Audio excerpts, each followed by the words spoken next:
안녕하십니까. 알갈북의 유영호입니다.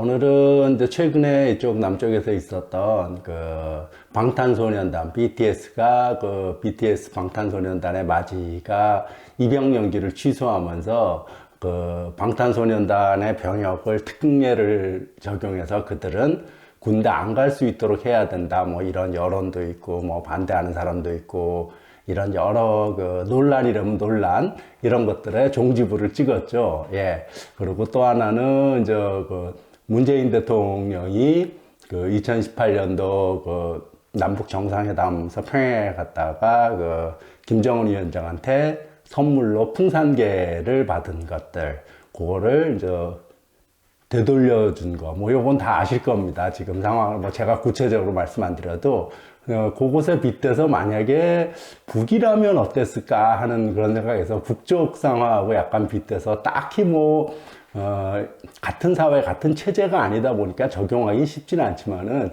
북에서는 그런 일들이 일어날 수가 없고, 어쨌든 그걸 빗대서 한번 북에 대해서 좀 알아봤으면 해서 그렇습니다.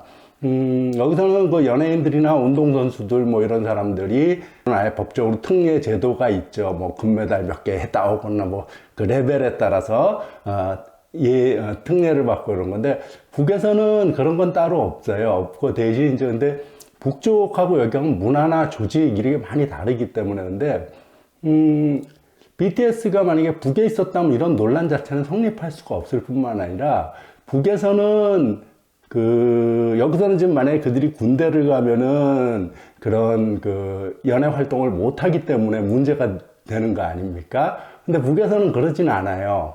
예를 들면은 2018년도 남북 정상회담 할 때 삼지연합단이 이쪽에 내려와서 공연하지 않았습니까? 그때 그 삼지연합단을 이끌고 내려왔던 현송월은 인민군 대자입니다.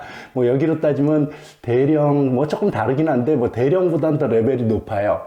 어쨌든 인민군 대자의 현역 군인입니다. 하지만은 노래 부르고 자기의 어떤 뭐 여기 표현대로 하면 연애 활동하는 데는 아무 문제가 없죠. 예.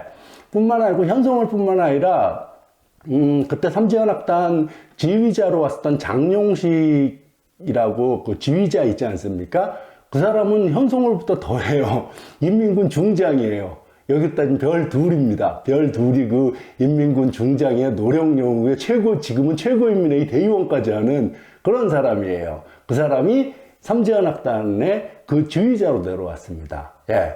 우리로서는 참 이해가 안 되죠. 어쨌든 그런 것들이 이해가 안 되고, 그 사람은 장용식 씨 같은 경우는 북에서 최고의 노래를 기준으로 보면 최고의 집단은 국립 합창단 이런 게 아닙니다. 국립교향대 이런 게 아니라 노래로 최고 잘하는 거는 조선인민군 공군국가합창단이에요. 인민군 조직이라는 거죠. 근데 이 조선인민군 공군국가합창단의 지휘자가 바로 장용식이에요. 즉 인민군이 지휘자일 때 이 사람 역시 인민군이라는 소리입니다. 그래서 아까 말씀드렸듯이 별둘의 중장 계급을 달고 있는 그런 사람인 거고, 뿐만 아니라 여기 남쪽 가수 이선희와 제이에게 같이 불렀던 김옥주 있지 않습니까? 최근 인민배우 되고 이래갖고 막 언론에 많이 나오고 이러는데, 김옥주 같은 경우도 소자예요.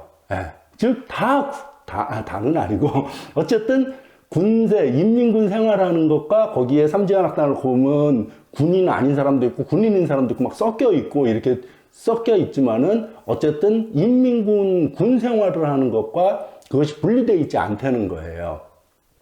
그 구조가 어떻게 되는지 저 역시도 거기서 생활을 안 해봤기 때문에 자세한 건 모르지만, 어쨌든 분명한 거는 현송월, 장용식, 김옥주 이 모든 사람들이 인민군 군인, 현역 군인이라는 사실입니다. 예. 만약에 BTS도 여기서 현역 군인이어도 그렇게 활동할 수 있는 그렇게 된다라면 군에 가는 게 문제가 아예 안 되겠죠.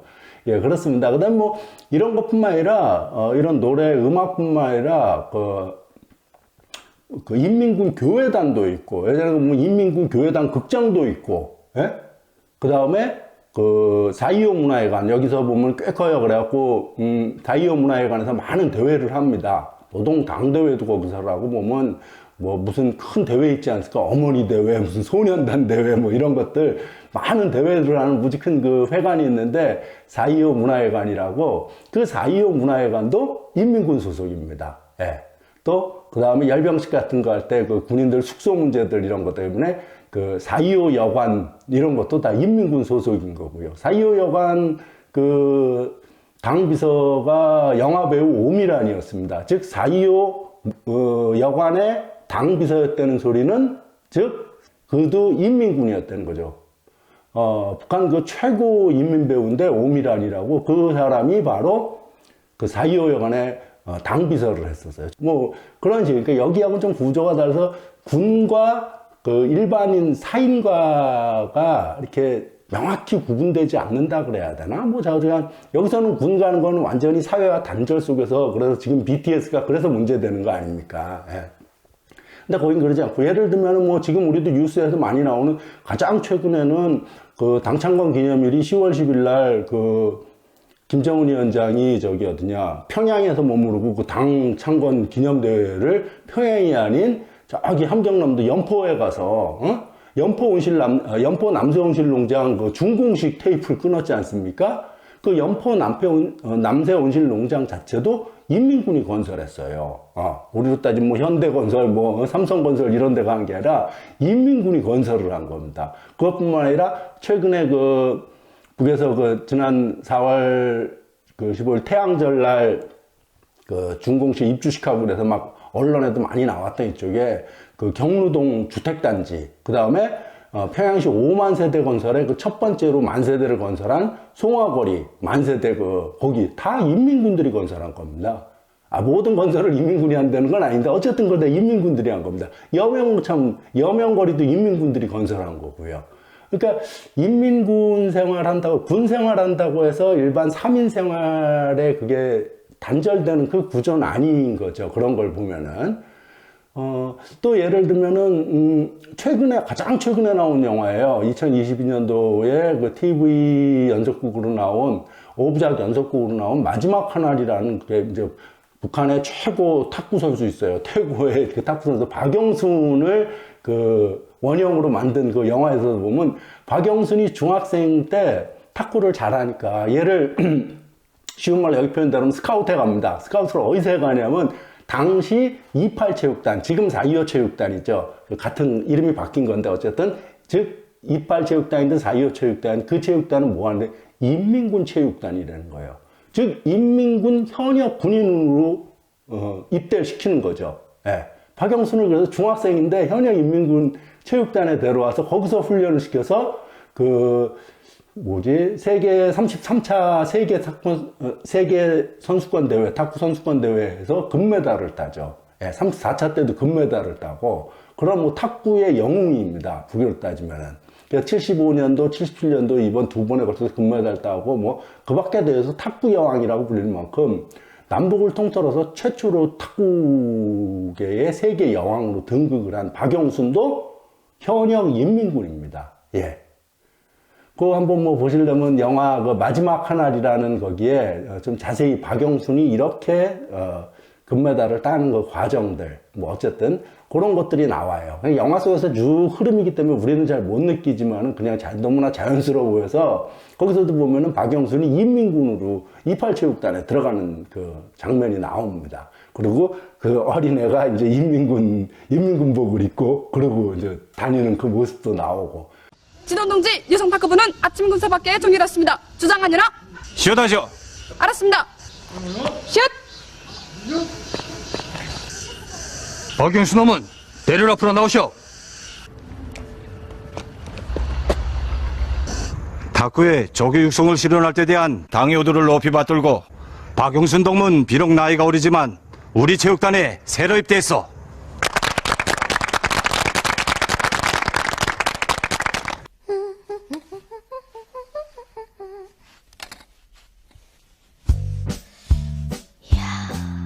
영순놈은 이제 곧 교복으로 갈아입고 학교 수업에 참가했다가 오후부터 훈련에 참가하시오. 알았습니다.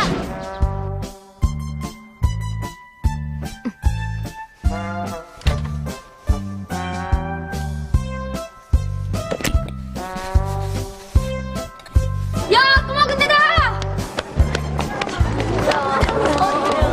주십시오.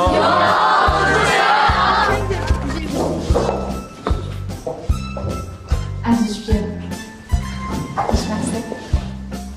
동무들, 오늘부터 28체육단의 박용순 학생과 함께 공부하게 됩니다.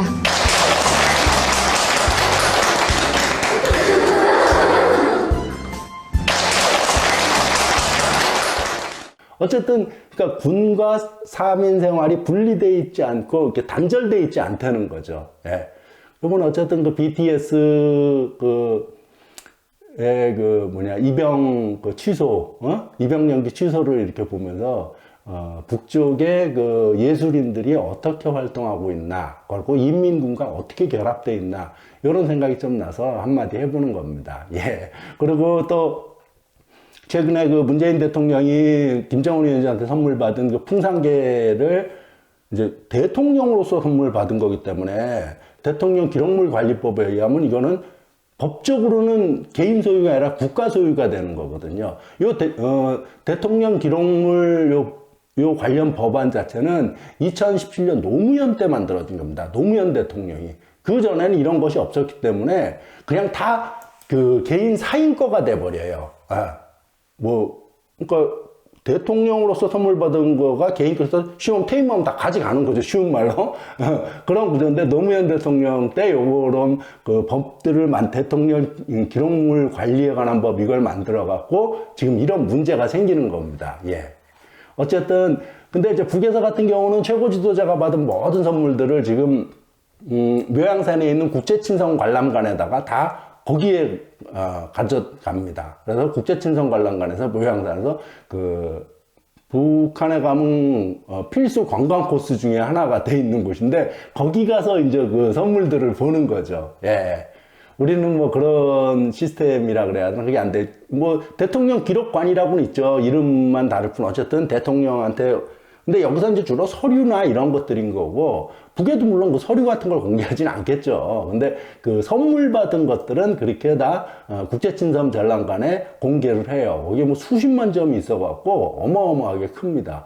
국제친선 전람관은 묘양산에 있는 건데 묘양산 이렇게 딱 보면은 사진이든 뭐 직접 가서 보든 거대한 그 한옥이라 그래야 이제 돌담으로 이렇게 따는데 위에서 보면 그 기와로 돼 있고 우리의 멋을 아주 풍기는 그런 한옥처럼 보이는데 재밌는 거는 나무는 하나도 안 썼다는 거예요. 그 다음에 유리도 하나도 안 쓰고 오직 돌로 지었다는 겁니다. 그리고 모든 그 전시물들은 지하로 내려가서 이렇게 표현되고 그게 다 이제 만약에 만에 하나 폭격 대비를 상정한 것 같아요. 전쟁에 대한 미군 폭격에 대비해서 그런 식으로 만든 것 같고 화재를 막고 그런 것 같은데 어쨌든 그런 거의 불가사의한 그런 건물이 있고 거기에 다 전시돼. 거기에 보면은 남쪽에서 준 선물도 거기 다 전시돼 있습니다. 예.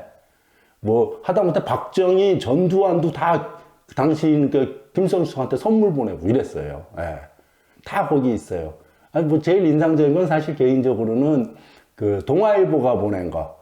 동아일보가 옛날에 일제시대 때 1937년 그 보천보 전투 때 보천보 전투를 동아일보가 대서특필한 거를 그 기사를 금판으로 떠갖고 김일성 주석한테 선물을 한 겁니다. 그게 있어요. 뭐, 그거 말고도 여기서 오는 기업가들이며, 뭐, 대통령, 뭐, 장관급들이며 다 가면 이제 서로 의례적으로 그건 상호로 이렇게 선물하고 이러겠죠. 예. 내가 뭐 그 정도 위치에는 없어 봤지만 그런 것들이 다 거기에 보관되고 인민들에게 보여지는 겁니다. 그래서 만약에 풍산개 같은 경우가 그 북에서 문제가 된다라면 아마 거기 가서 있지 않을까 싶은 생각이 드네요. 그건 뭐 여담이고요. 어쨌든 그 대통령, 즉 여기는 대통령, 북에는 뭐 위원장이든 주석이든 어쨌든 국가 최고 지도자에게 온 선물들은 다 그곳으로 옮겨져서 인민들에게 공개된다는 거죠. 거의 뭐 역도산이 보낸 그 벤츠 승용차도 있고 이렇습니다. 예, 뭐 별의별 게 다 있어요. 다양한 그런 것들이 있고 그래서 요번에 그 BTS 병역 문제나 문재인 대통령의 풍산개 문제 이런 것들을 보면서 한번 그것에 견줄 만한 북쪽 이야기를 한번 이렇게 가져와서 얘기해 본 겁니다. 예, 그럼 이 정도로 정리를 하겠습니다. 예, 감사합니다.